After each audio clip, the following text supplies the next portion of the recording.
What's going on, GDQ staff? My name is Dave Stereo, and today I'm going to be doing my SGDQ 29 submission for Final Fantasy VII. And I'm going to be doing the Midgar escape route, which, you know, any percent no slots was the route that was shown in 2017 at SGDQ. Since then, Final Fantasy VII has seen a major sequence break within the first hour and a half of the run. It's actually within the first 20 minutes of the run, but the town of Midgar takes up the first hour and a half portion of the run, and once you escape that town, you unlock the world map. That's kind of like the first thing that new runners, like the first like category. There's not a leaderboard category for it, but it's kind of the first thing that runners start doing when they want to pick up Final Fantasy VII is they'll do Midgar escapes. And you know, with recent Final Fantasy showings, there's been a couple Final Fantasy IV showings. There's been I think that, yeah, there's been two. There's been Final Fantasy VI and then Final Fantasy IX at the last GDQ. So it's been quite a while since FF7's had a showcase. And, you know, with the new sequence break and everything, and some things that I can do with it, this just being a Midgar escape run, I do think this warrants for FF7 to make another appearance in the marathon. And, let's see, anything else I want to say before we start? Well, you know, just, you know, if the Midgar escape gets the chance to be shown, you know, this is actually a really good, this could inspire a bunch of people to start running the game, because, you know, an hour and a half long category is a lot less daunting than a 8-hour category, and that's with somebody who's versed in the game. You know, it's gonna take around, like, maybe 10 hours for somebody to complete this game, for their first run. But, yeah, I think this could actually get a lot of people hyped for the game, and, will demonstrate a lot of new stuff that, we've discovered. But yeah, without further ado, let's get going. 3, 2, 1, go. And also, yo, Dan, thank you so much for the 8-month resub, dude. I am gonna have alert sounds turned off throughout this submission, guys. By the way, those of you just joining, we are doing a GDQ submission, for FF7 Midgar Escape. And one thing that I can explain in this downtime we have in the intro is kind of how the encounter system works in Final Fantasy VII. You know, typically with a RPG game, or, you know, with like a Pokemon game, you expect the encounters to be random. Well, you know, Final Fantasy VII, they're definitely not random, and we have the ability to manipulate the encounters by either walking or running steps in specific areas. The step manipulation is affected in what are called hostile zones, which are any areas in which we can get encounters, excluding the world map. That's actually on a different system. But, yeah, so in hostile areas, I will either be running or walking steps in specific areas in order to control where I get the fights and what the position of the fights are. One thing I will demonstrate is you can actually use the step manipulation to make some of the boss fights in the game preemptive encounters. And what that means is you're able to start a fight with 3 first turns, sometimes more if you do other mechanics in the game.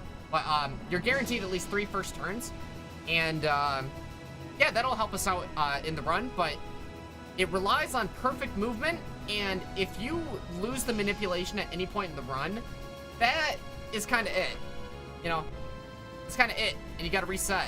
And there's some glitches that we do in the 80% no slots route that are tied to the step count, that are like, you know, 3.5 hours into the run that we need to have perfect movement up until that point. And yeah, it can definitely be a very daunting task.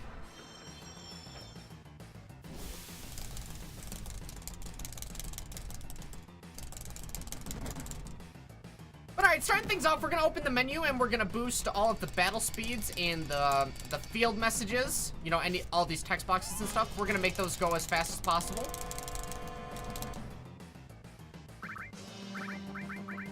Also gonna move the cursor to memory, which has the game remember what turns I do with each character. I pick up some potions that I will be selling later. Alright, first fight in the run's pretty easy. Oh, we actually got good starting ATB all the way on the side of the screen, which allowed us to get a first turn here, cutting out a enemy turn. Fastest fight you can get.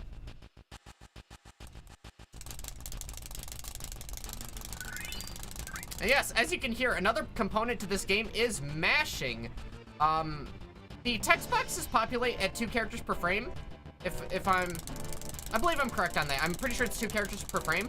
So, you need to have very fast mashing to, get those instant text boxes. And, because they populate at 2 character per frame, we, rename every character just 1 letter. You know, and that does save considerable time throughout the run. But in GDQ fashion, you know, we'll be doing the renames, naming incentives. It doesn't waste time, really. You know, especially for just a Midgar escape. But alrighty, so, one thing I can do on the screen following this next one, I'm gonna try to open and close the menu when we get the, encounter.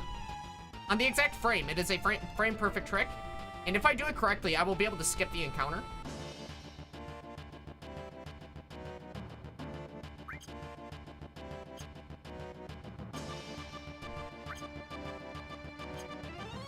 All right, we got it. Cool. A couple extra menus, but we did save time with that. So yeah, we actually can't do that for every encounter in the run, because it is actually volatile to our step count in certain areas. And if you do it before a boss fight, you can actually soft lock the game as well, which is beautiful.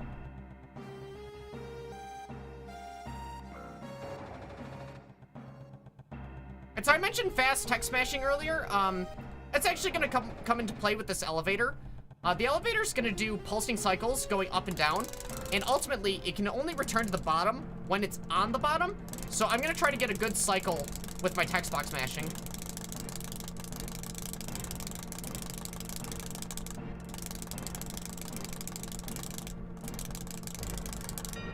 All right, so if done correctly, when the elevator will return to the bottom, like when it's at the bottom right now. Yeah, all right, that's fast elevator. We would have had to wait for 1 more cycle if I didn't get it.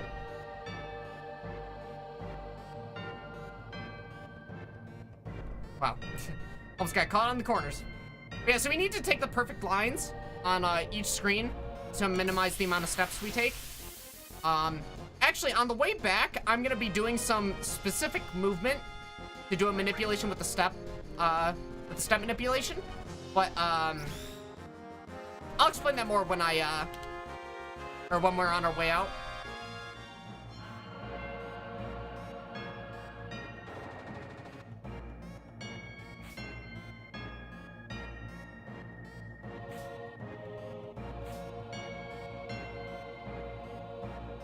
And one thing that can definitely be really challenging with this game is knowing which direction moves which way. You know, because like every screen has its own orientation, or each screen is oriented a different way. Up could be a completely different direction based on which screen you're on. Also, one thing you saw there, I did the change command, which had Cloud move from the front row to the back row, and I used that animation of him jumping to buffer an escape to get a quick escape. Also, right. 1, 2, 3, 4, 5, 6, 7, 8. Sorry, there's a lot going on in this run right now.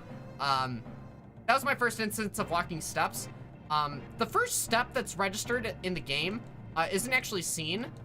So when you see Cloud's right foot, that is actually step 2. And so an easy way to know which step you're on is your right foot is always going to be your even numbers, and then your left foot's going to be your odd numbers. That's a good way to, like, you know, see the steps easier. But alrighty, first boss fight in the run. We're gonna hope to get good starting ATB to see if we can get a good first turn. When I say ATB, I'm referring to just like the time bar that's in the right side of the screen. Ooh, we actually got really good starting ATB. Got a little bit of lag in the menus though. That's okay. No first turns isn't detrimental. And I'm gonna lead my my attack order with the character that gets targeted. That's because, like, I'm gonna try to get a limit break in this fight by accumulating damage on a specific character. Since Cloud was targeted, I'm hoping that Cloud's gonna be targeted again.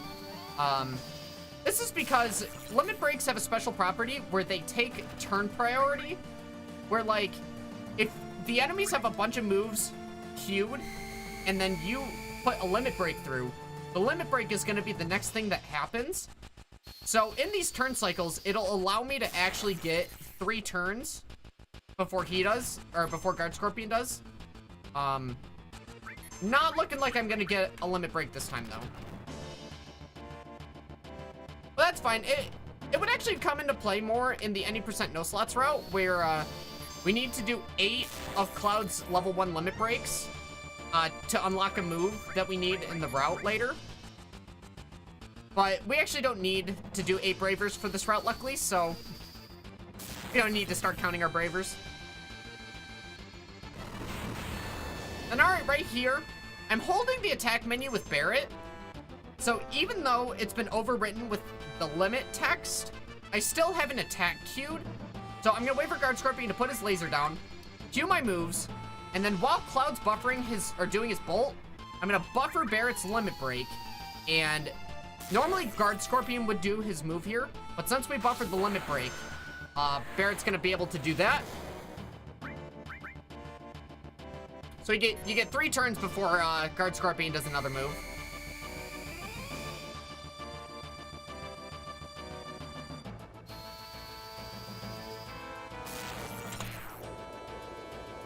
Alrighty, that's the first boss fight in the run.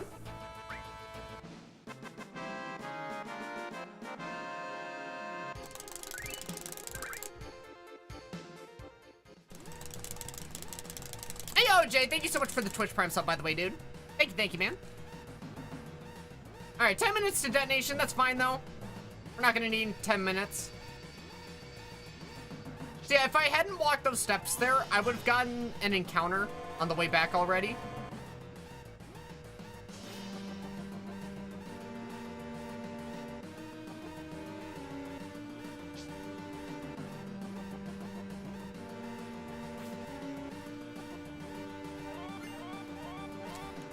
Gotta be sure to save Jesse, or else she runs over. But alrighty, so like I said earlier, I'm gonna be doing specific movement manipulation on the way out of the reactor. I'm gonna start by forcing a fight right on this spot. Right here.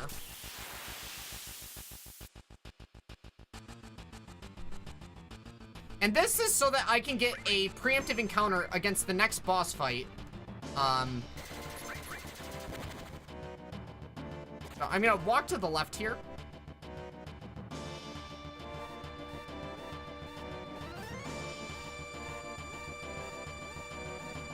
I'm gonna pause and unpause the game to get proper release of my buttons here.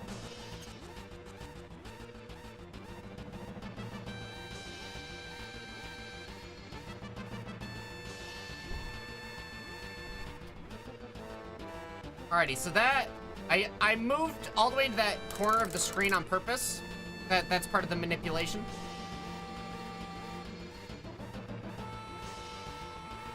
Also continues onto this screen.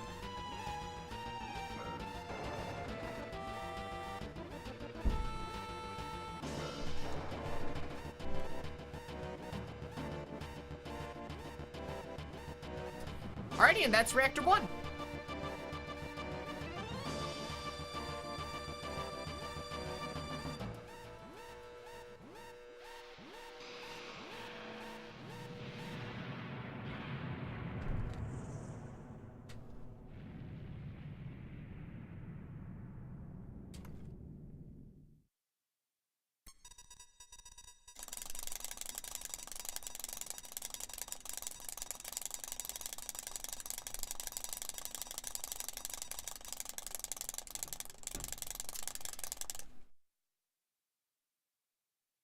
You know, honestly, since this run isn't gonna be the full game, I don't know if I'm gonna focus a whole lot on story. Considering actually, like, we're gonna be skipping a lot of story elements with, or in the Midgar segment. Actually, yeah, wow, now that I think about it, the Midgar route is so different compared to, what was shown at SGDQ 2017. There is actually a skip that was found after SGDQ 2017 that we have routed out because of a newer skip that was found. Which actually, my current splits don't reflect it. My splits at the top of the screen still say it. They say, era skip. We're actually gonna be skipping the era skip. Alright, so picking up a potion, I'm gonna be selling that later.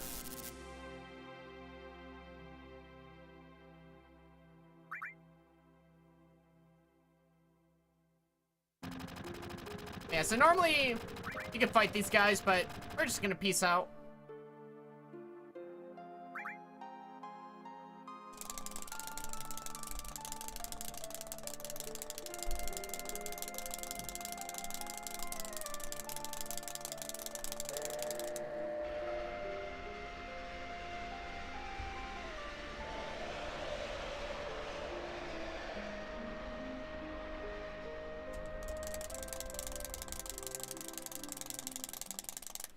Actually, yeah, I'm gonna ready my splits for that. None of that, and... Alright, yeah.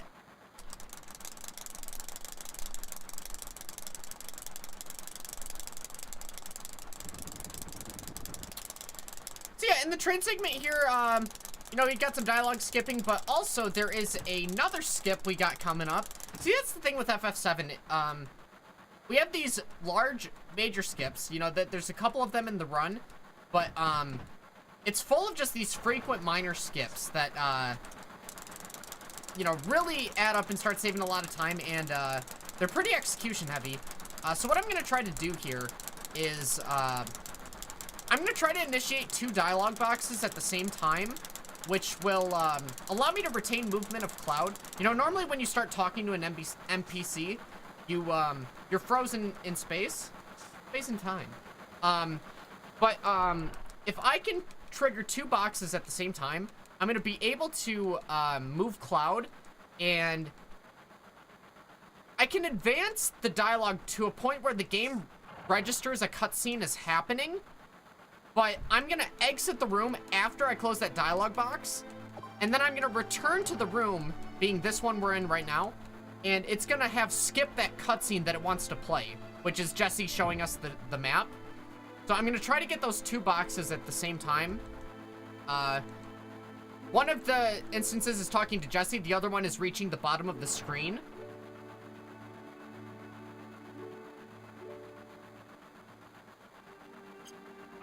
Nice. So I closed the dialogue box right when I entered the room. It's important that you don't do it too early before you cross the loading zone, because then you'll just initiate the cutscene, and if you do it too late, the game won't have registered you as watching the cutscene. So you would return back into this area, and you would have to just do the Jesse skip all over again because nothing was registered. Actually, I'm pretty sure you forfeit it because you had already had the guard bounce you back. That's the thing. The guard bouncing you back, it's a one-time thing. So if you miss it, that's it. You just got to get the cutscene. You know, it's cool enough that we, or it's really cool that we were able to get the Jesse skip. So yeah, we got the encounter skip. We got the Jesse skip, man. Run's going smooth. Also, yo, Dan, thank you so much for that sub gift, dude. Thanks for giving the 4-month resub out to Juan. Alrighty, so this is where the major sequence break is. The major sequence break that was discovered in Midgar. And actually, this is where my route's gonna deviate from a traditional any percent no slots route. Normally you would have to go to 7th Heaven, get Tifa, get the materia menu, and you also get 1500 gil from Barret. I'm gonna skip getting the materia menu, the Tifa rename, and the gil that Barret gives us. Because we actually will not need the materia menu to finish Midgar, so we can save time. And also, this sequence break is going to make it so that we skip going back on the trains, we skip Reactor 5, we skip the Airbuster boss, we skip falling into the church, we skip meeting Eris, we skip going back to her house, we skip the playground scenes after she catches us trying to leave her house. Yeah. Major stuff. And you'll see how that's possible after this shop. I need to buy some grenades here because they'll be our main form of damage. Oh. Gonna need to sell that. Alright, I'm gonna buy... yes, I need at least 280 gil for the wall market segment. So, alright, here is the skip. There's normally 2 guards here that block a loading zone that is never used in the game. This loading zone is never used.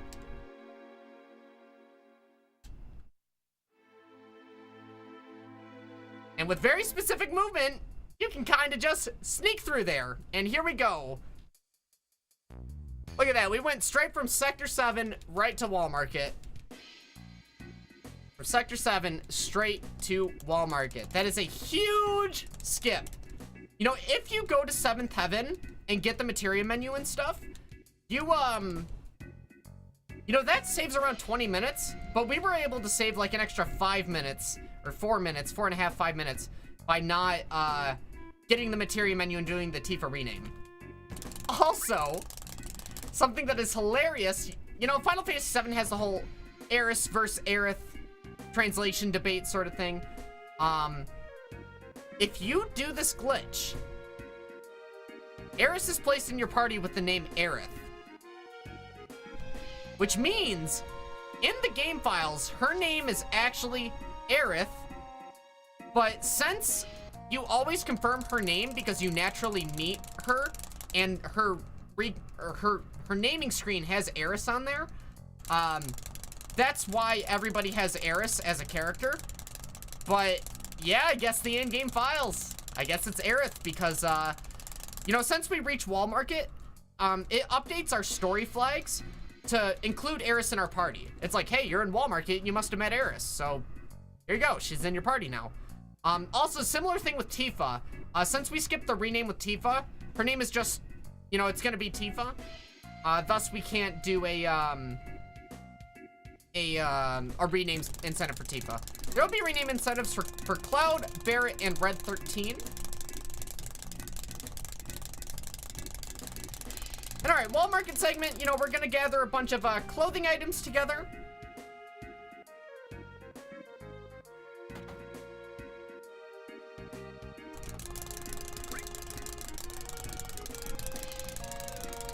Just want to have good movement, good mashing, and there are so many dialogue boxes in this section of the run that can just end your run if you choose the wrong thing.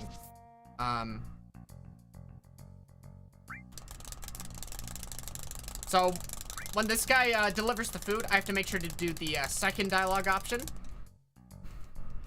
And that's to get the pharmacy coupon so I can get the digestive medicine, so that I can give the digestive medicine to the person in the bar, so that I think they give me perfume? Yeah, I'm pretty sure they give me perfume. All right, so second option. Let's get out of here. So yeah, buying that meal, and then also staying at the inn, and then buying the thing from the vending machine. That's why I needed the 280 gil. Also, I needed to choose the third dialogue option there. And another instance where, make sure, second option. Don't ruin your run.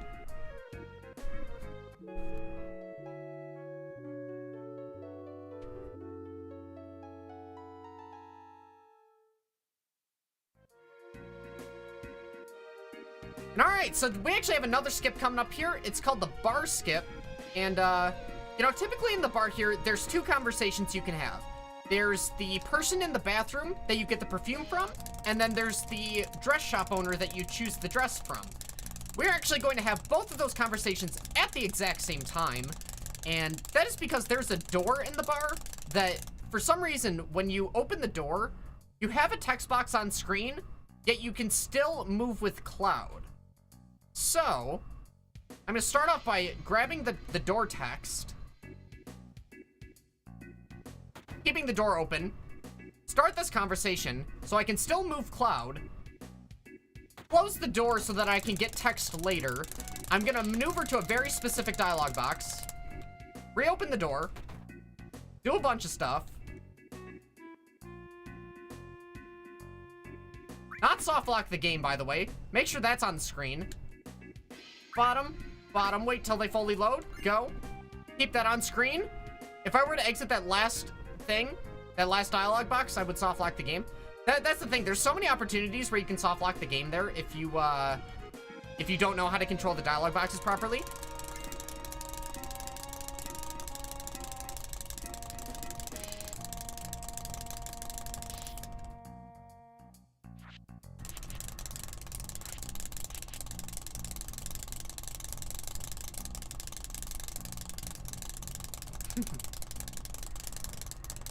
Hey, yo, Matchet, thanks for letting everybody know that I still love them, even though I'm going to be focusing on commentary for the submission. Yeah, I love you guys. Thanks for hanging out, by the way, guys. Alright, guys, time to get buff. You know, Cloud decided he wanted a wig, so we gotta do some squats to get a wig. Another instance of choosing the second dialogue option, or else you lose like 30 seconds. So, yeah, let's not lose 30 seconds.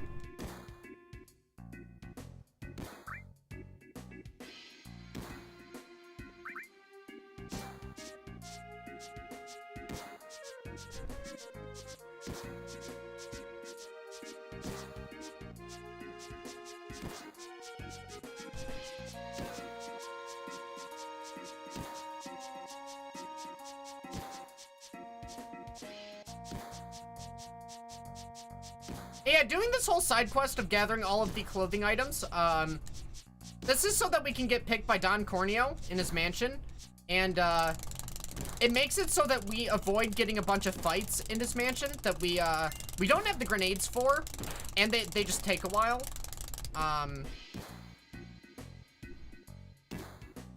So yeah, it's actually faster to just get all of the clothing items and then, get picked by Don.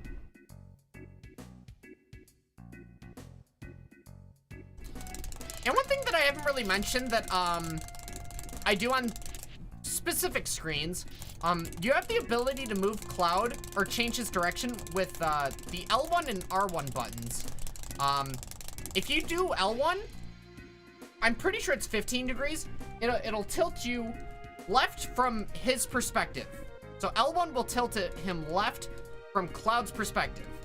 Not from the screen's perspective, but from his perspective. And then R1 tilts it to the right. And on specific screens, I can get, you know, like specific angles that I'm looking for. It can also help you round corners easier in certain areas. Yeah, you'll see on like these screens, I can tap L1 to go left and R1 to go right.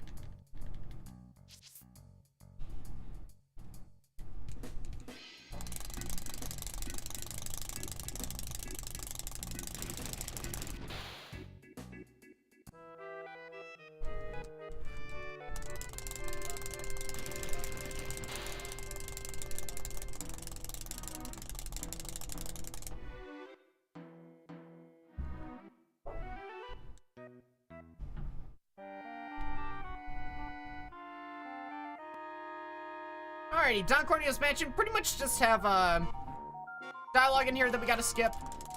There's a couple items that we pick up so that we can sell later.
Alright, a couple more dialogue boxes. 2 more. 1, 2. Let's get out of here.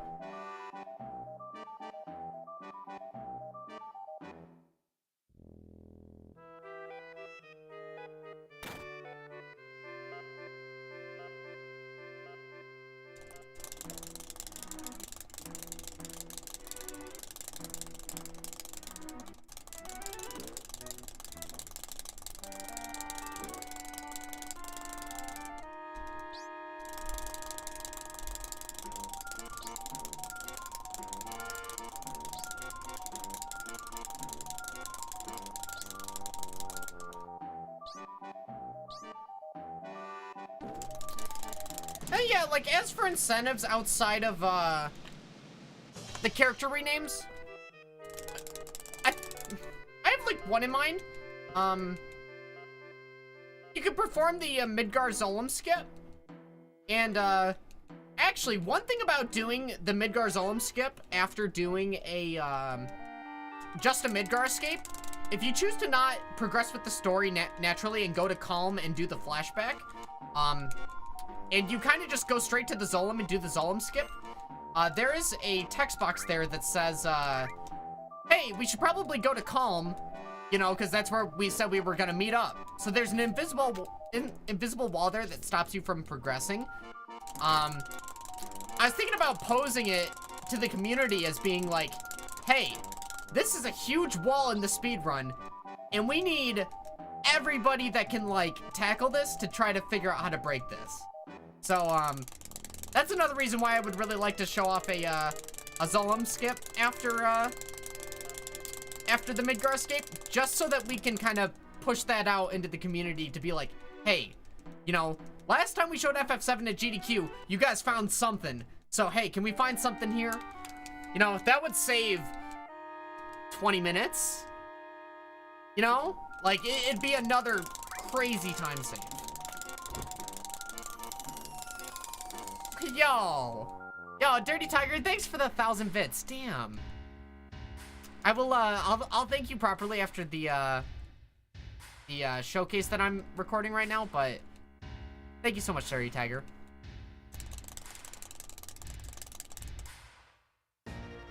Alrighty, so if you remember, back all the way in the first reactor, I did some movement leaving that, and I said that, it was to set up the next boss fight to be a preemptive encounter. That manipulation is going to continue into this next area.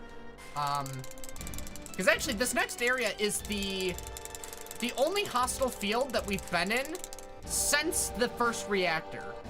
So yeah, nothing else has affected Step Route, besides the first reactor movement. But yeah, I am going to do specific movement in here to try to guarantee that the boss will be a preemptive encounter. So this is very specific.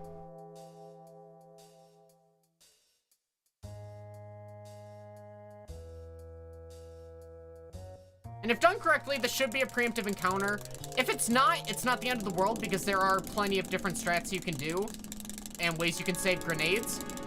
But I think we did it okay. And we didn't. What? So I can try to get a first turn here. All right, we got a first turn with Tifa, and then I'm gonna buffer the limit break with Cloud to give me 2 first turns here. Actually, yeah, this is fine. And then I'm gonna do my turn order. I'm gonna do Aerith, Tifa, and then Bolt.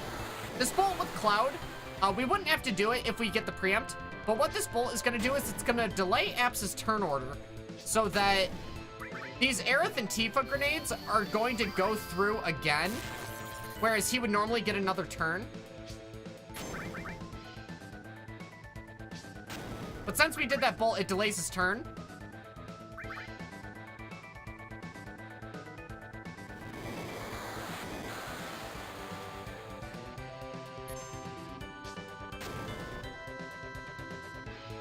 And then we shouldn't see another sewer tsunami. You should die on Aerith. Oh, I was gonna say die on Aerith's grenade, but all right, Cloud, nice.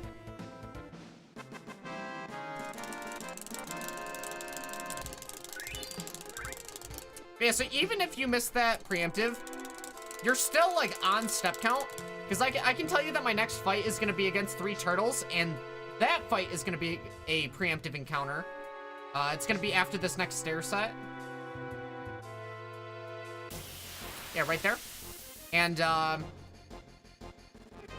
yeah, we are fine on step count. It's just like, sometimes it just doesn't work. It's because of like a fraction of a step.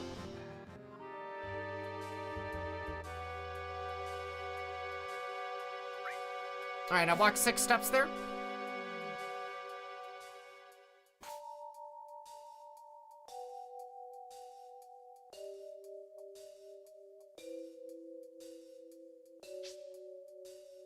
Alrighty, so this next segment, the train graveyard, this is a nightmare for some new runners. Typically because, like, the movement is very particular. There's a lot of corners, a lot of ways you can accidentally move backwards. And this is a hostile screen. Step count is live, so I do need perfect movement.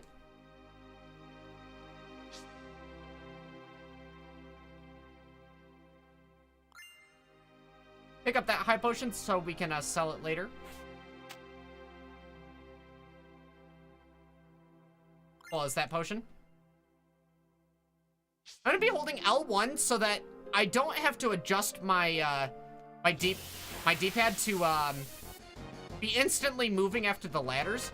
The ladders can be kind of frustrating here with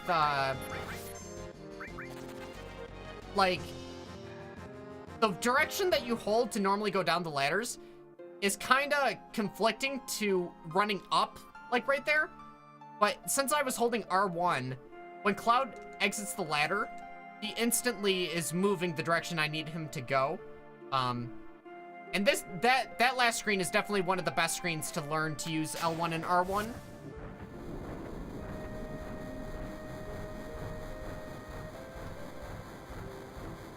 I'm gonna enter and exit the train here. This is actually gonna save me a couple steps on step count at the cost of, like, you know, a couple seconds. Handful of seconds. It's gonna be worth it because I'm gonna go slightly out of my way to pick up a high potion that's on the screen. So I'm gonna need to sell that for some grenades.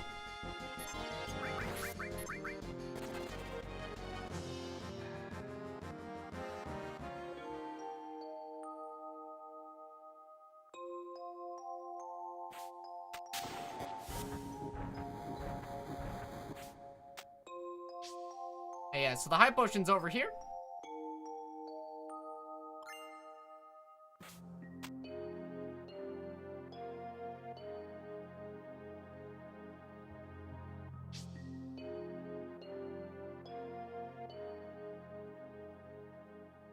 And while reaching this next screen at the 35, like within the 35-minute mark, that is, I remember when it used to be 1 hour right here. It used to be an hour when you would hit this screen. That's so crazy.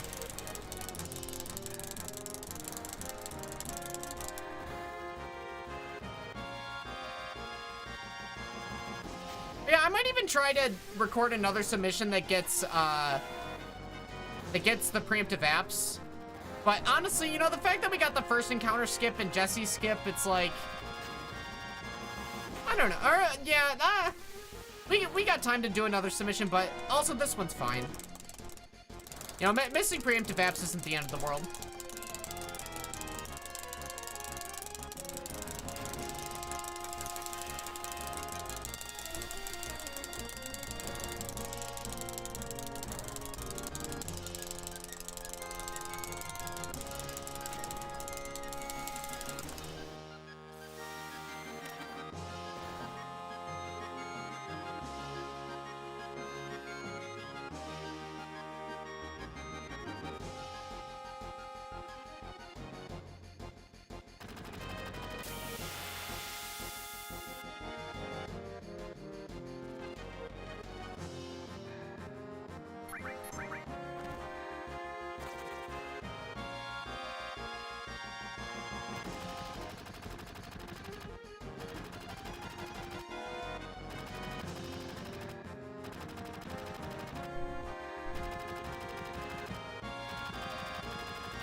We got the Reno fight coming up. We're gonna throw a bunch of grenades in his face. We're gonna hope for first turns. I'm also gonna be doing a solo attack with Cloud to try to save a grenade. Hopefully I get generous damage rolls. But also, Reno has some opportunities to troll. Alright, we got a first turn.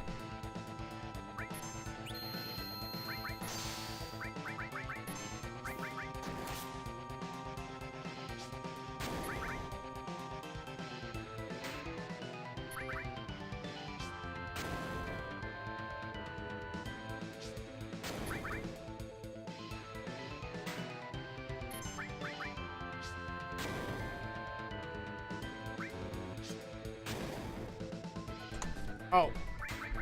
Okay, well.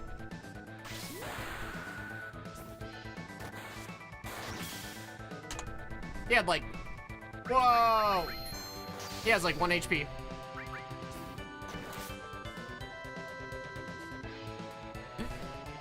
Reno, like I said, this boss does have the opportunity to troll, but you won't lose a run.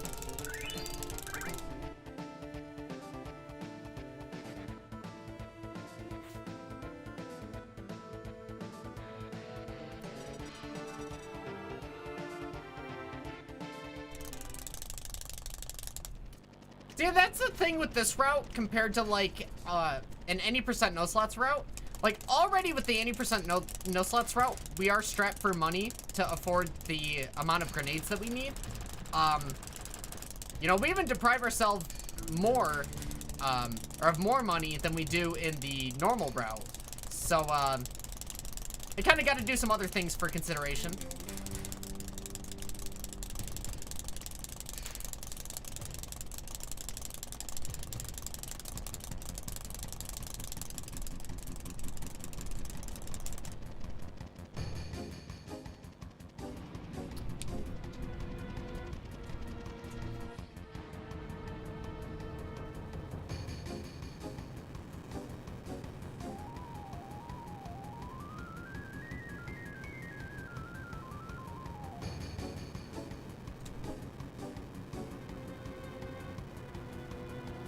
Alrighty.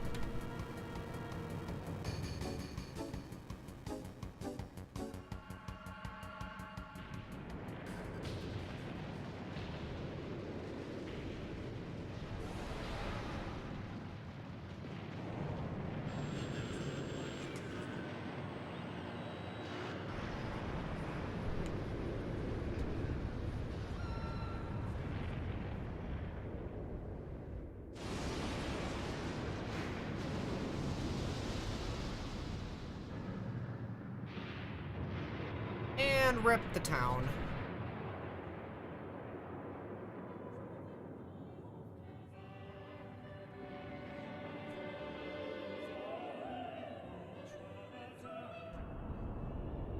Hey guys, can I get a Davis rip for the slums?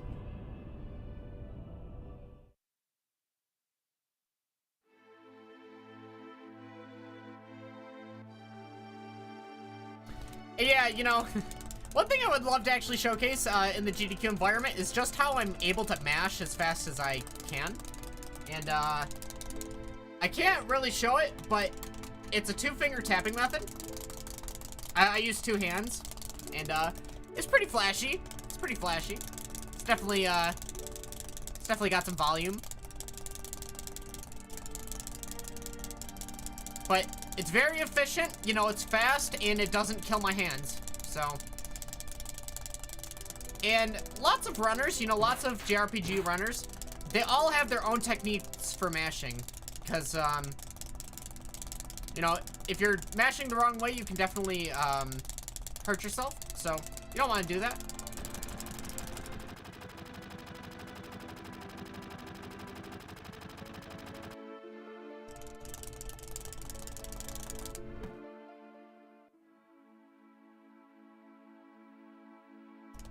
So actually, I'd referenced a skip that we'd actually routed out, like a skip that was discovered post SGDQ 2017, and it's already been routed out because of that Sector 7 guard skip.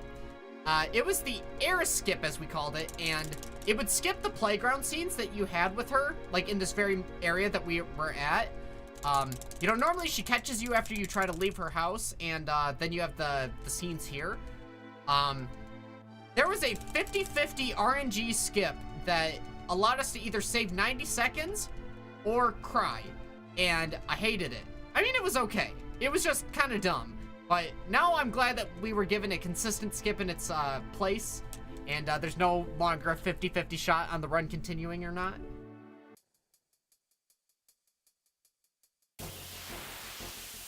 This fight's always going to be a side attack, which is going to be a quick escape. If you get the battle formations of a side attack or a preempt, you are always going to be able to get an instant escape off of those fights.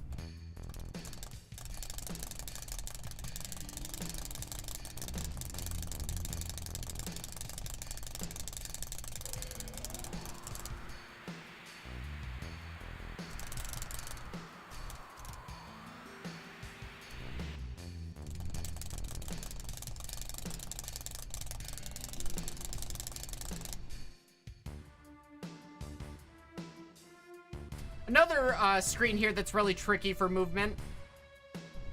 Lots of corners that you can hit, and you can just be, like, traveling in the wrong direction. And, you know, if you have any, like, hiccup in movement, that could ruin your step manipulation. Like, any minimal hiccup in movement. So yeah, you definitely need to practice. You need to know what you're gonna do, how to do it. Oh, not that one. Don't get the cover materia, Dave. We don't even have the materia menu. Couldn't even equip it if we wanted. But yeah, I do grab that ether there because I do need to sell.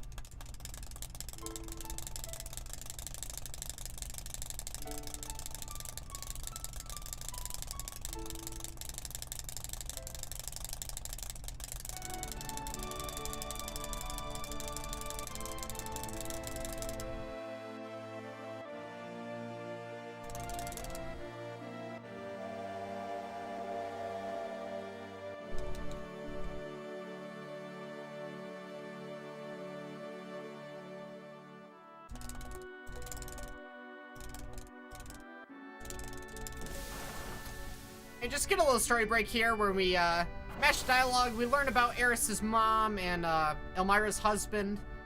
Yeah, like I said, I don't know how much I'm really gonna dive into the story since we're not doing the whole game, and for this section of the run we just skip a lot. Like, we skip meeting Eris. So, like, yeah.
Yo, thanks, Matchit.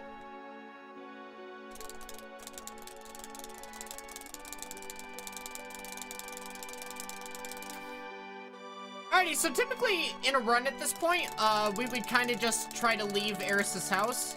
I'm actually gonna go upstairs really quick.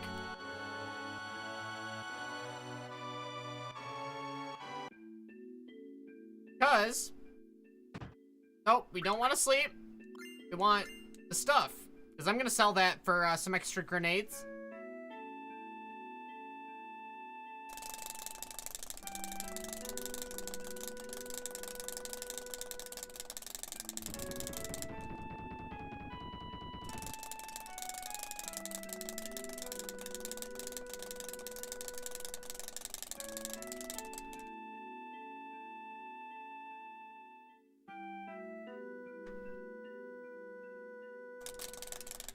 Alrighty, I'm gonna be doing another shop where I'm gonna be refilling my grenade count.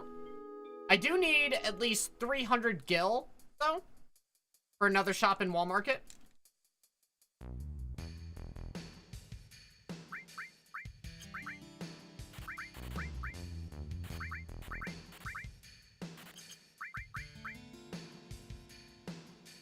Um...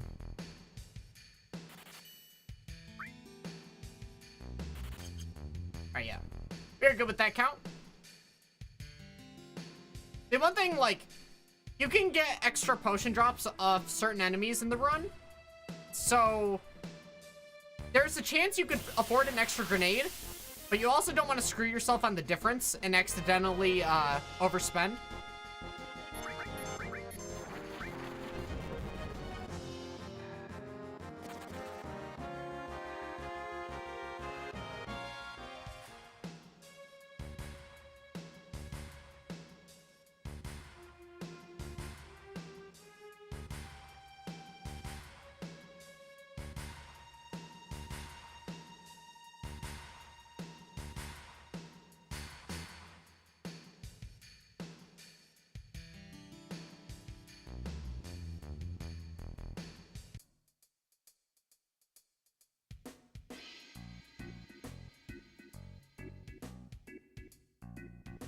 Alright, something super important in the second trip to Wall Market.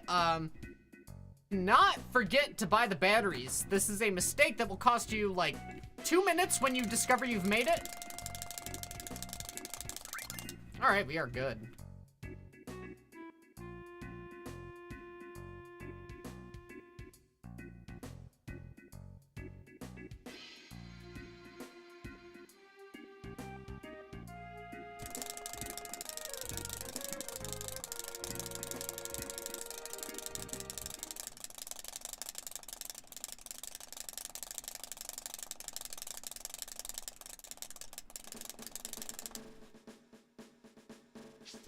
Alright, now we begin to climb.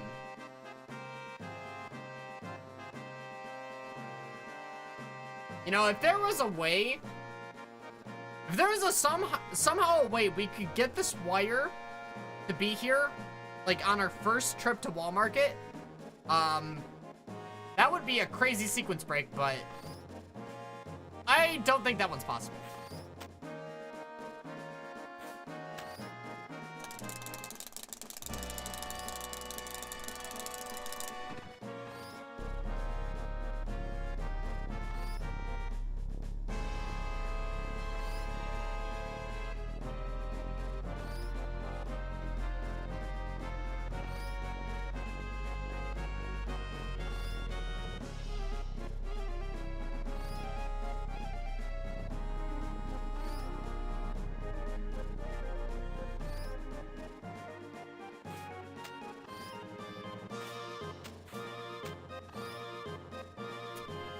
Yeah, these little slots here are why I needed the batteries. Because you would have gotten to this point realizing you can't proceed, and yeah, you just lost 2 minutes. Little quick time game there to just jump onto the wire.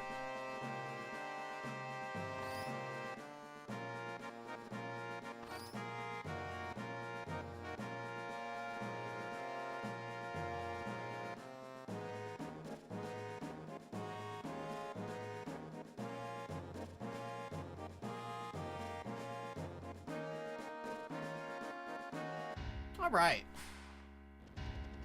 So, the Shinra Tower. This is a part of the run that does offer the chance for some route divergence. There's a couple things you got to keep in mind, because you can either go through the stairs or you can take the elevators. The thing about the elevators is, one, you do lose steps because it's hostile zones you're going through. For the current any % no slots route, we do have to take the stairs because certain glitches in the run, we do need our step count in a certain way that makes it that we can't go through the front door. Also a thing to consider is when you're taking the elevator, you get a series of random battles, or you can potentially get no battles, but yeah, if you get fights, you're gonna need grenades for those fights. And in this route, we do not have the grenades to afford the fights. Also, there is an elixir that you can pick up on the stairs about halfway through. I'm going to be grabbing that because it's a good...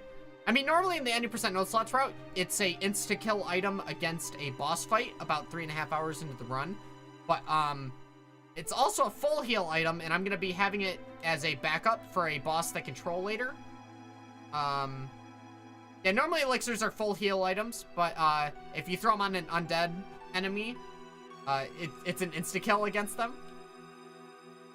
Yeah, as you guys can see, we got some stairs flying up. You know, this is definitely the most hype part of the run, so we like to fill the chat with stairs. We like to build our way up to the sky.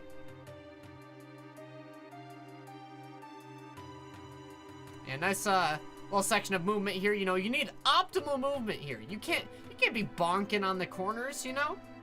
You can't be doing that.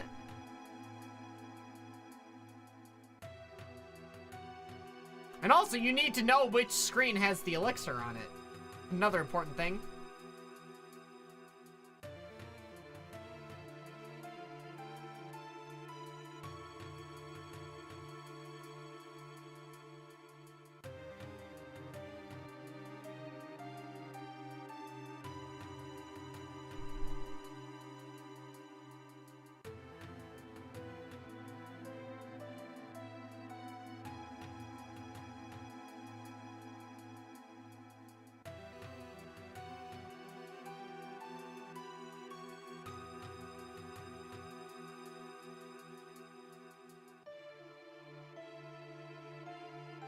Alright, are we there yet? This is the screen that has the elixir on it.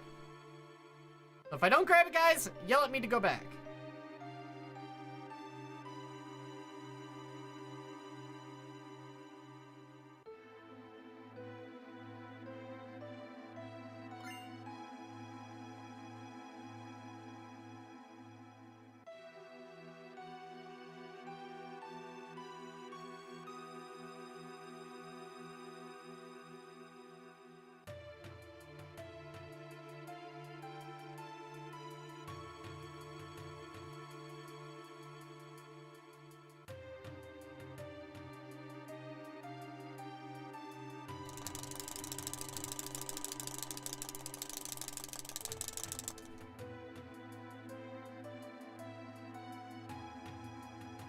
I still can't believe we're not even at the 1 hour point yet.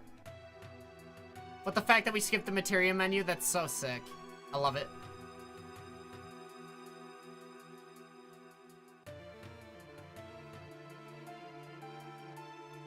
Alright, so there's a fight coming up after the stairs. And it's gonna be my first instance of changing the ATB to the wait option. And, again, like I said, the ATB is pretty much the time system of the game. And if you switch it to wait, what happens in that instance is, if I have a menu open at all, time is going to be frozen in place, and I am receiving a huge raid from Tofu right now. I am receiving a huge raid in the middle of a GDQ submission from a very good friend named Noble Tofu. What is going on, guys? Holy, that is a giant raid. What's going on, guys? First off, I just want to say, Tofu, really appreciate the host, man. I'm currently doing my SGDQ, submission for Final Fantasy VII. I'm doing a Midgar escape. And oh my god, guys. Welcome, everybody. Welcome. Tofu, you are... Dude, thank you so much, man. Thank you. Hope you had an awesome stream. I do have alerts turned off, or like alert sounds, because I am focusing on doing my submission. But yeah, like I said, we're switching to ATB wait here. Putting characters in the back row, like I just did there, makes it so they take 50% less damage. But alright, so if we have ATB on wait, attack animations and then also having a menu on the screen will freeze time in place. And that works to our advantage in this fight, because you notice how we just broke the armor off of that enemy? When we break the armor off of the enemies, it's gonna set their ATB to 0. And since our characters have a faster base speed stat than these guys do, if we attack in a specific order, we can make it so that we can guarantee that they won't get in a turn after we break the armor. And it's very fast, as you can tell by the gold split. Guys, thank you all so much for all the follows rolling in. You guys are great. Tofu, again, thank you so much, man. Thank you so much for the host. Hope you had an awesome stream. If you guys don't follow Tofu, Phenomenal Mario runner. Phenomenal Mario runner. He does a lot of ROM hacks. You guys need to check him out. Alright, floor 60. This is home to the guards minigame, where we try to stay out of sight. Honestly, I only know how to do the hardest method. If we get caught here, it's okay. But there is a very particular method to skip some of the cycles here, and I'm going to try to demonstrate that because it's literally like the only method that I know how to do. I always seem to mess it up when I try to do it the other way.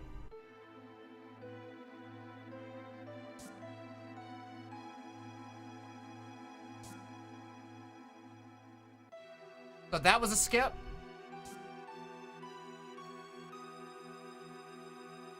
And then this movement with Tifa here is the second part and the harder part.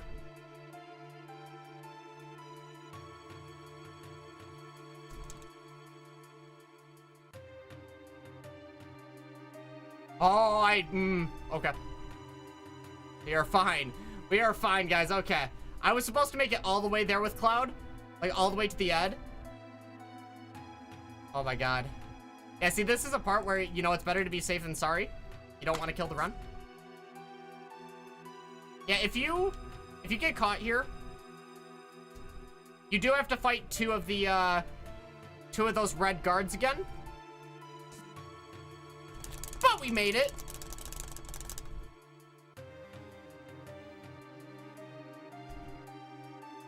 Alright, so the name of the game in these next sections is we're going to try to be getting the key cards that allow us access to the next floors. Talking to this guy allows us to get key card 62. The way to get key card to floor 63 is we have to guess the password of this room. It can be one of 4 things, being best, bomb, Mako, or king.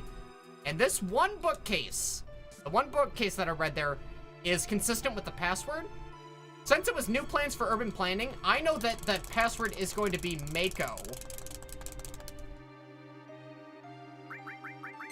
Well, answering it correctly the first try gives you the elemental materia. Normally for the any % no slots route, we would need that.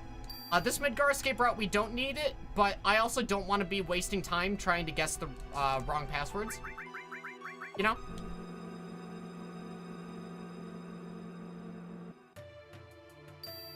And already, the Midgar parts section. I'm going to start off by grabbing this box,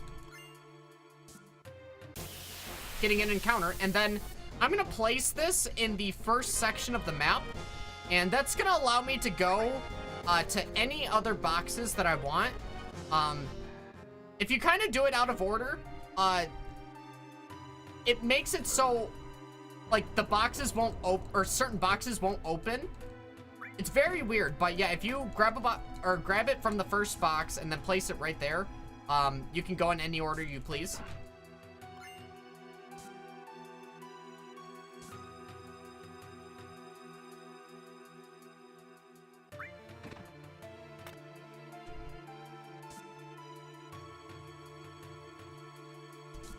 And again, encounters are live on the screen, so I am trying to take perfect movement lines to where I need to go to minimize the amount of steps that I'm taking.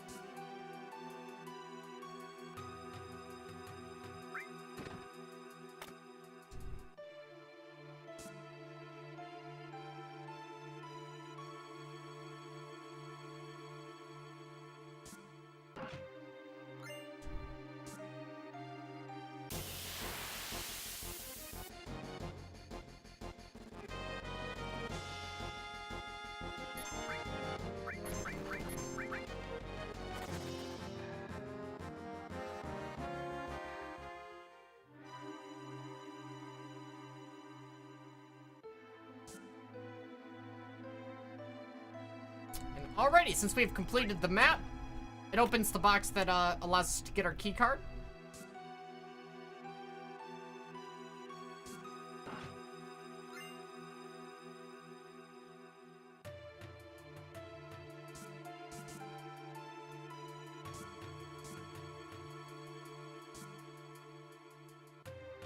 And we're gonna flush the toilet 3 times here actually for RNG manipulation.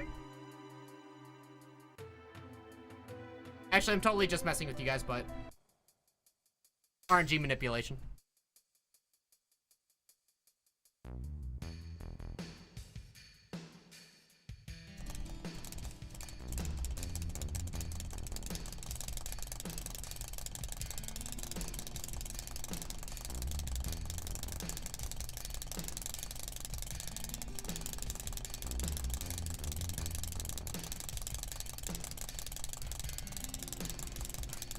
In before I get run ending RNG, and then we blame the toilet.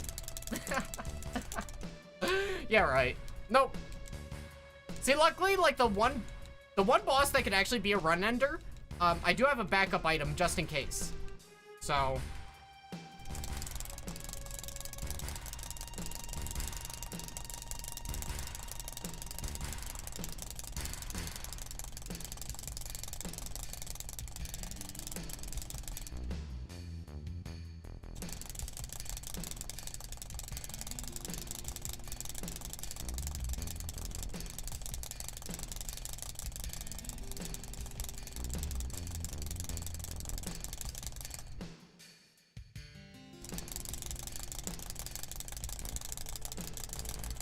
Alright, let's follow him.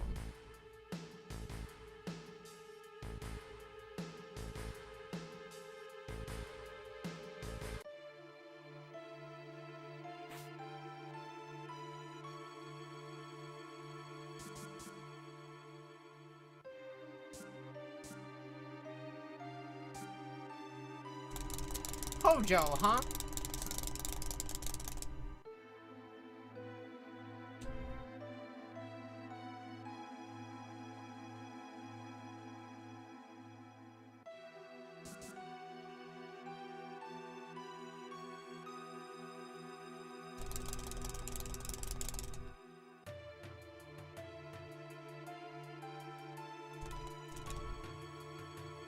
I also forgot to mention that one of the passwords is orbs, which I wish that could actually be one of the passwords in the game.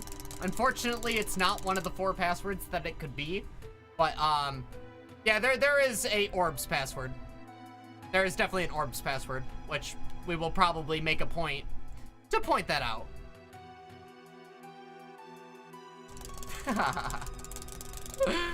Wait, is that seriously an orb emo? Oh my god, that is great. That is great.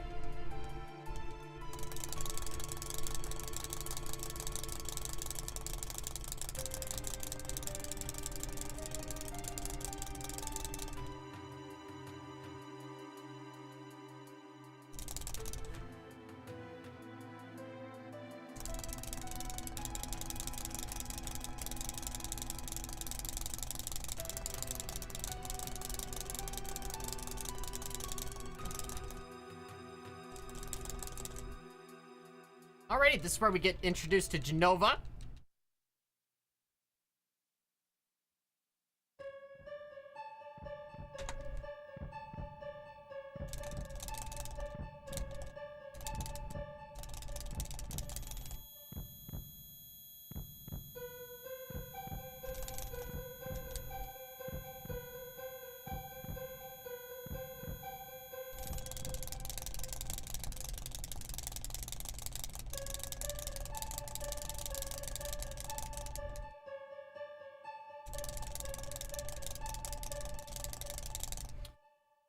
Alright, so, normally in the 80% no slots route, there's a box here in the top right. You would grab that box next to the save point that has the poison materia in it. But, yeah, we don't even have the materia menu, so we couldn't equip it anyways.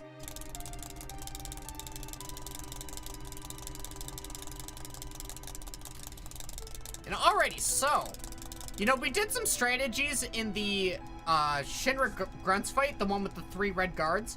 We did some ATB weight strats with that. We're actually gonna do something called ATB weight tricking with this. This fight coming up here. And what we're gonna do is, if you remember, having ATB weight makes it so you can freeze time and place by having a menu open. So what I'm going to do is I'm going to cue the actions of 2 party members. And then with the 3rd party member, I'm going to have time held in place and be ready to throw a grenade. And I'm going to wait until my party, or like my party members, have already thrown their grenades and their time bars are completely empty. And as a result, when I release the 3rd character's grenade, both of my characters, the other 2 characters, will be getting time replenished. And you're minimizing, you're not allowing your enemy to gain time while your party members are throwing grenades. I'll try to illustrate that when, or on screen. So I'm gonna have Tifa take red, or take Eris, because this would allow us to have our 3 characters that we can rename in the same fight. Normally in a speedrun, I would have Tifa be in this fight. But since these are the characters we can rename, I will have them in this fight. So as you can see, I queued the 2 characters. I queued Cloud and Barret. And I'm gonna wait until they do their grenades. And then I'm gonna go with red. So you're minimizing the time that the enemy is getting while maximizing your own. But right here, I have Cloud queued. I'm holding with Barret. I'm gonna wait till Cloud goes. Bam. Hold. Wait. Go.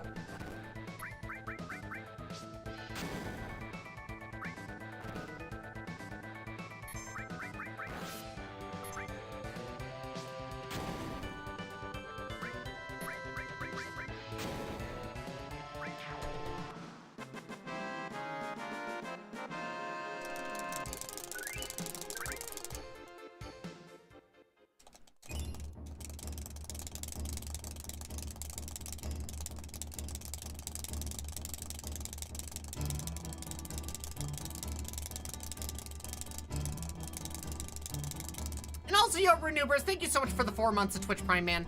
I will be thanking everybody properly who has, you know, put an alert through once I'm done with the showcase here, or the submission. Alright, changing the ATB back to active so that I have an easier time for the escapes coming up here. And then I also put Red 13 in the back row.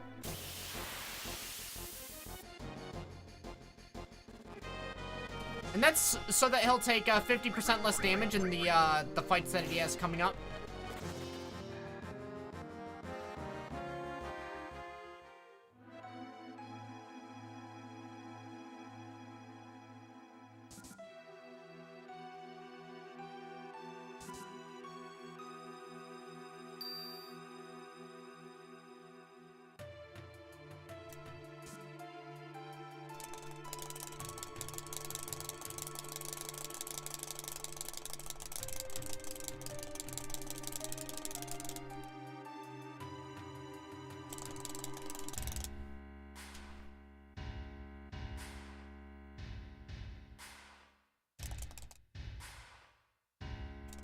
And here we've just been captured. We gotta go to jail. Oh, just some dialogue here.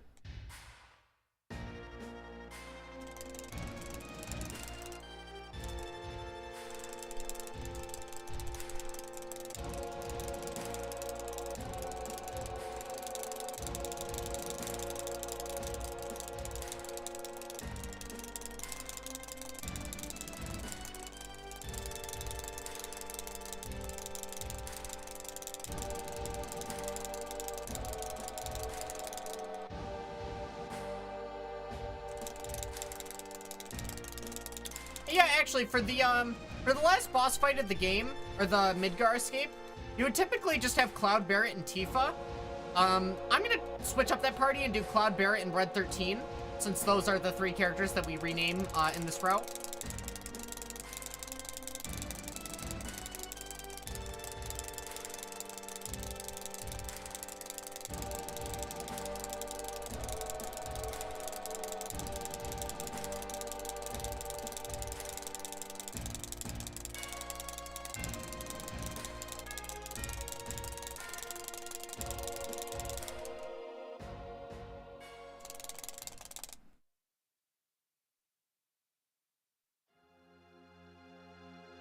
Alright, fastest option here is to just choose to talk to Eris.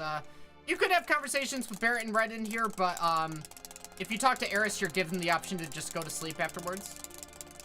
I guess her conversation just, you know, makes us tired.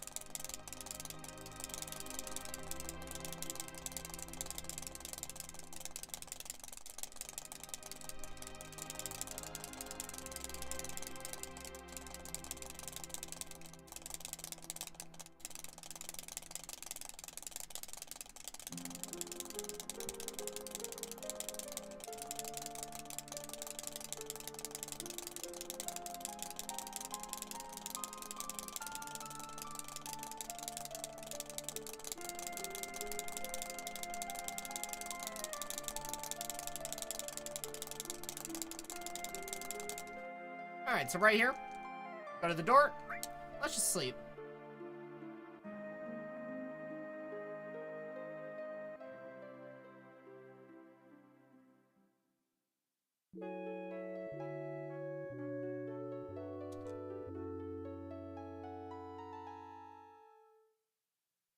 Alright, we wake up, our door's open, we're free.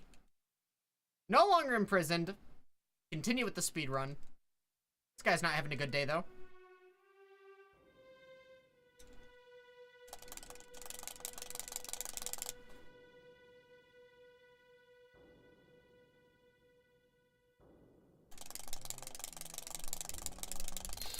So there is actually a skip on the screen.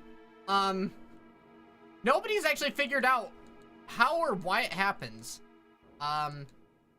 So what would happen is you would go, you'd start talking to Barrett here, and then for some reason, sometimes you can move with Cloud right here and start talking to Tifa immediately.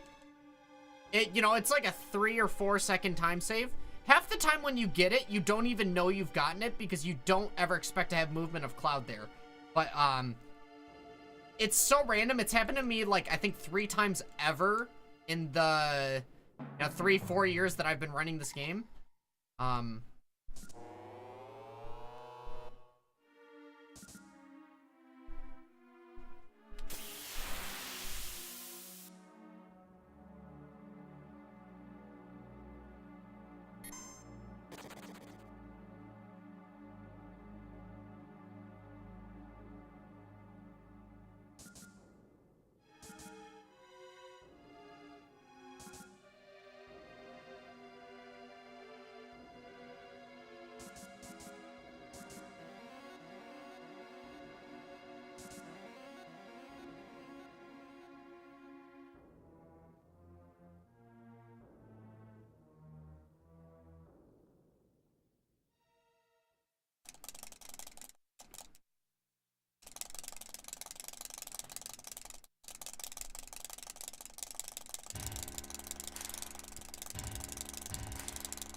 Yeah, stick a fork in him, he is done.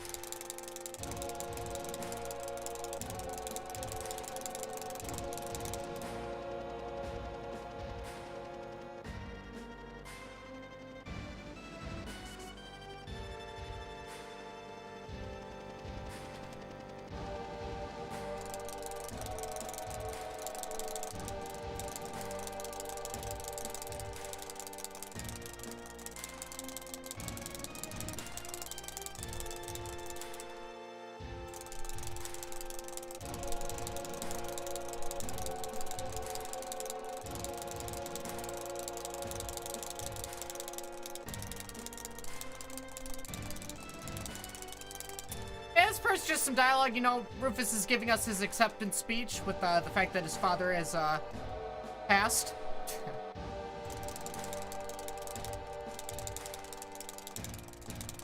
One thing that's very important here for this route in particular, I'm gonna need the bolt materia on Cloud for a fight that's coming up at the end of the Midgar escape.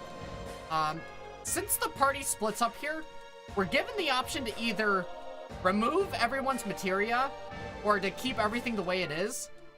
It's very important that I keep everything the way it is, because if I hit remove, you know, I don't even have the materia menu, so I'm gonna have a boltless cloud and we're gonna have a bad time, pretty much.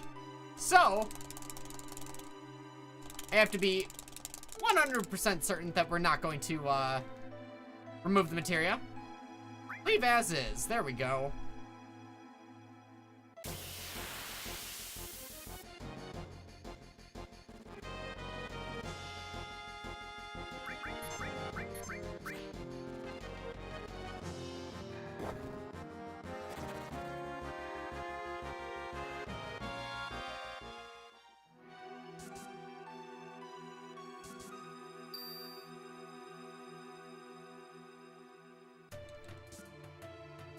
Alright, time for the elevator, boss.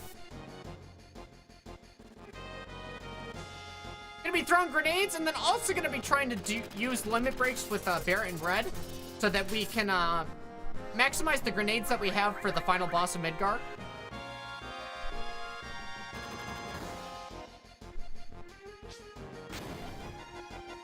And actually, I'm gonna use this early.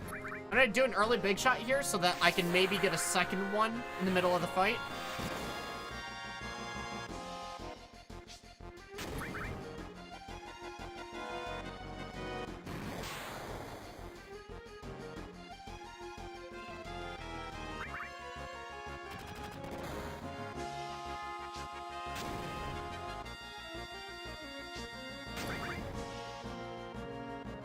This boss also has the chance to put certain party members to sleep, and that can be pretty annoying.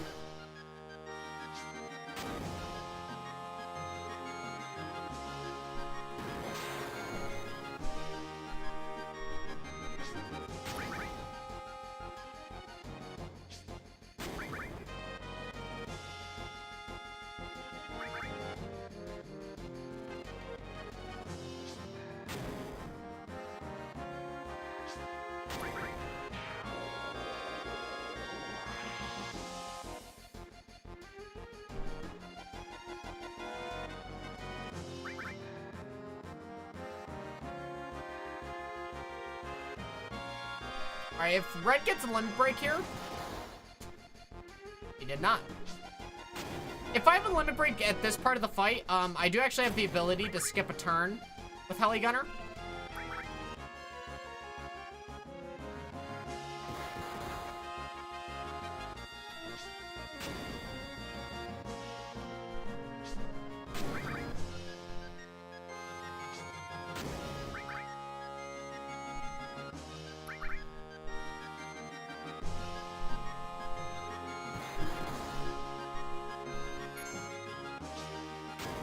Yeah, the move that we would have skipped would have been that sea cannon. But, or actually, you know what? I'm gonna go for this big shot.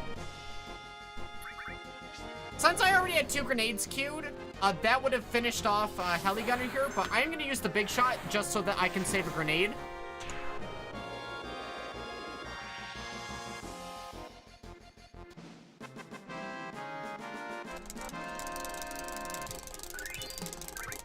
Alrighty, the Rufus fight. Nothing bad has ever happened in this fight. And this is the fight, or the reason why I picked up the elixir, because Rufus can kind of, he can hit you with critical hits. Also, I'm going to be throwing a grenade at the Dark Nation companion that he has, and I need to do at least 140 damage against this thing to get an insta-kill. Rufus is laughing at me because he knows it's not going to happen.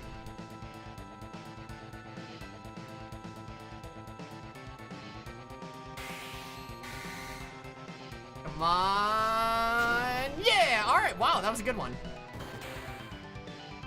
And he's starting off with crits. Okay, he's not messing around.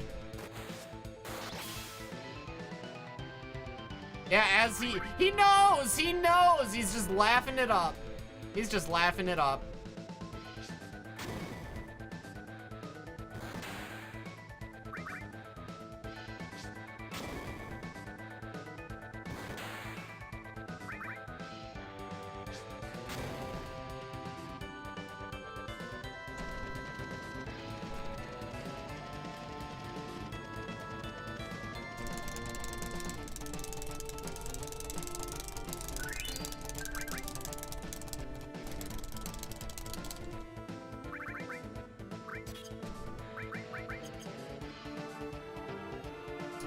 just equip an armor on Cloud that'll kind of assist me in the last boss fight, as well as putting Cloud in the back row so he'll take 50% less damage.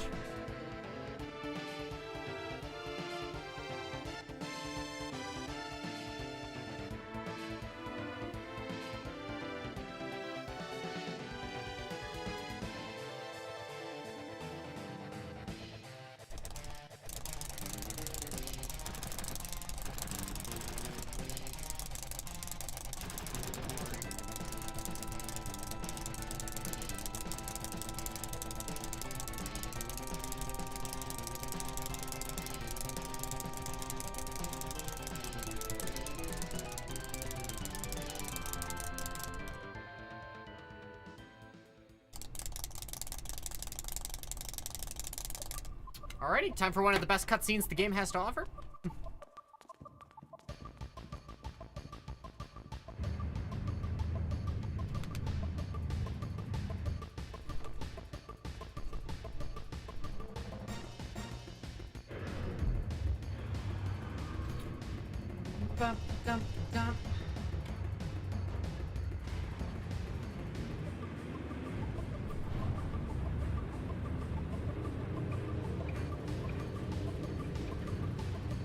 Alrighty, so like I said earlier in the run, normally you would just keep the default party that you have here.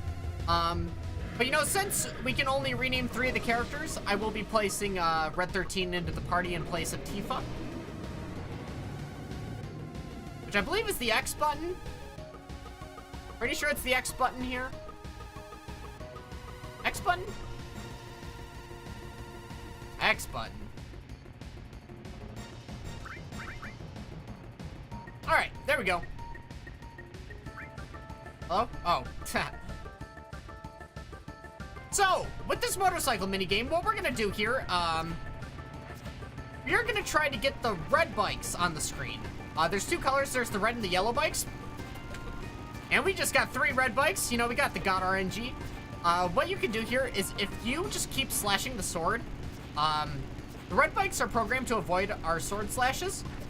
So, if we just, you know, hold it, they just stay behind us, so.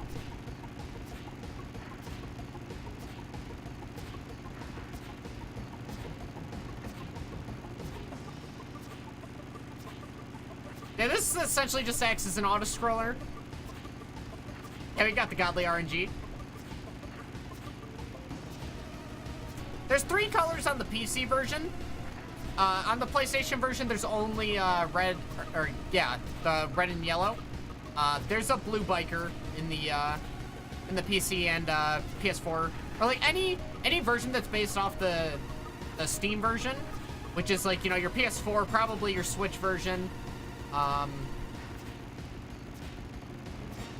Yeah.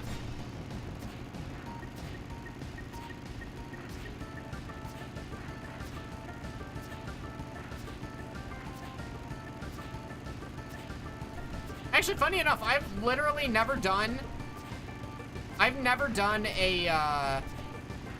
motorball fight with Red 13 in place of Tifa, but it should be the exact same.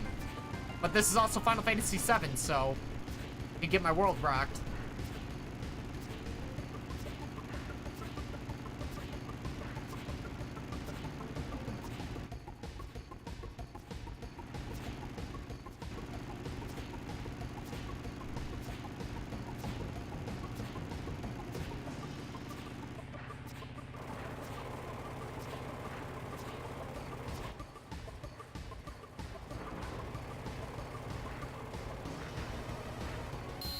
Yeah, I use an OSSC with a PS2. Gotta have that RGB. But alrighty, the motorball fight. I'm going to start off with 2 grenades and then bolting with Cloud. The bolt with Cloud is going to do more damage than the grenades. Also, a benefit to having Red 13 in the party as opposed to Tifa is he's got a better limit break. And if we run out of grenades, we will definitely have to resort to using the limit breaks.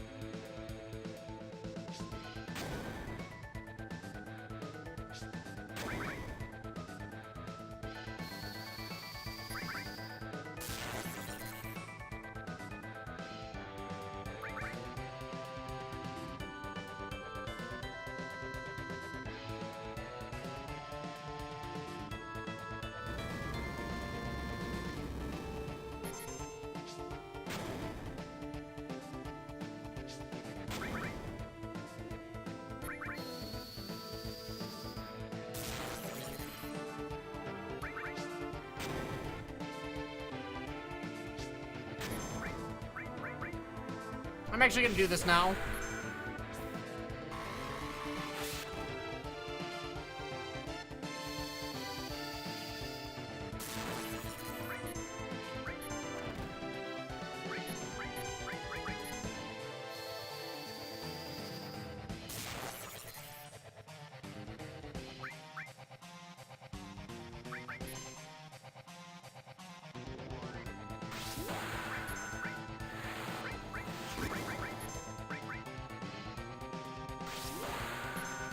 Alright, so there is a chance he's gonna hunker down here. Oh, no. We got him. We got him. It's fine.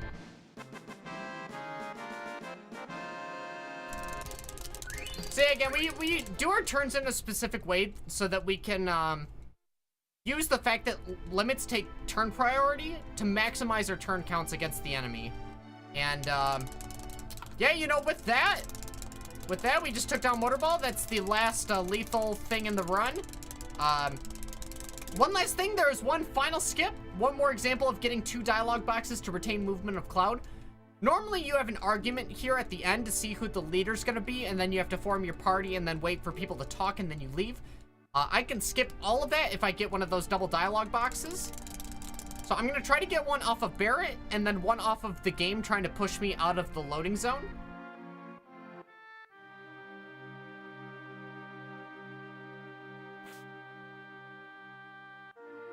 And we got it. You can tell I got it because Barrett shifted. And right there, that is where the run would end. Upon crossing into the loading zone, you know, no more inputs required. And that is actually the fastest Midgar escape I've ever done because I've actually never done one with skipping the materia menu. So yeah. I will showcase the incentive that I have planned. So, you know, aside from the character renames, the other donation incentive that I have planned is to perform the Zolom skip, which, you know, typically after you beat Final Fantasy, or after you leave Midgar, you would go to Calm, which is the town right outside. You would go through a huge flashback sequence, and then you would start heading this way and perform the Zolom skip. But, you know, I want to show this off, and then I want to propose something to the larger community, which I'll explain that when we get there. But so this is the Zolom. Normally, you have to find and capture a chocobo to get across this marsh and get to that cave all the way over there. And if this snake attacks you or runs into you, like, it will try to aggro to you, as you can see. He's a very powerful enemy, and he will wreck you. But what you can do, and actually this ain't good. Yeah, no. I want to bring him back over here, get him. I need to get him in a specific spot.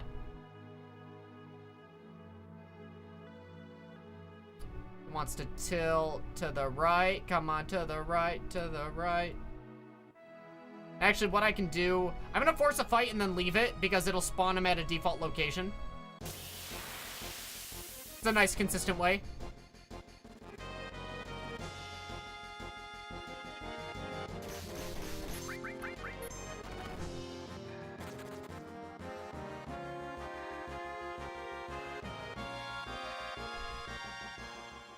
Alright, so run over here. Oh. Or, well, I could have actually just ran across the entire marsh, but this snake is not playing the way that he should normally. Can I get him to swing this way? Yeah, I can. So I'm manipulating the camera to try to turn his direction. And I'm going to stand right over here, get his attention. He's going to deflect off of the mountain. And if I keep my camera in a specific way, he's never going to be able to turn around. I'm going to trap him in that mountain crevice, right in there. And that right there is the Zolom skip. You know, you skip having to talk to the Chocobo Rancher, get the Chocobo lure, actually capturing a Chocobo, which could take forever. Additionally, once you cross a certain area in this green area right over here, you would get a cutscene that shows, you know, the Zolom being skewered by Sephiroth. I guess technically Genova. But we have the ability to skip this cutscene. I'm nowhere near it. If you open and close the menu, on the exact frame that you're going to get that.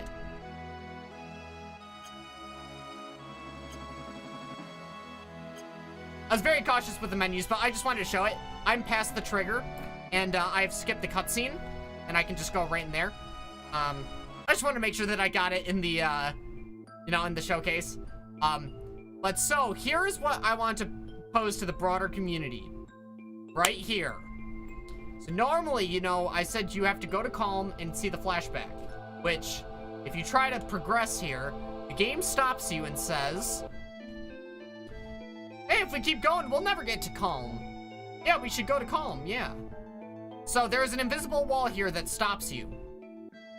If somebody in the community can find out how to skip this, you will forever change Final Fantasy VII speedrunning. So, you know, I would love to be able to showcase this run, for one, just to ignite interest in the game, because this is a very accessible category, and it's the starting point that most people have with learning this game, as well as being able to pose this. Because last time we showed FF7 at GDQ, the community found stuff. This needs to be found. So, again, I really appreciate everybody on GDQ staff, you know, taking the time to watch this submission. Really appreciate you guys. Would love to just, you know, would love to be able to showcase this, and yeah, hope you guys have a good rest of your day. Thanks, guys.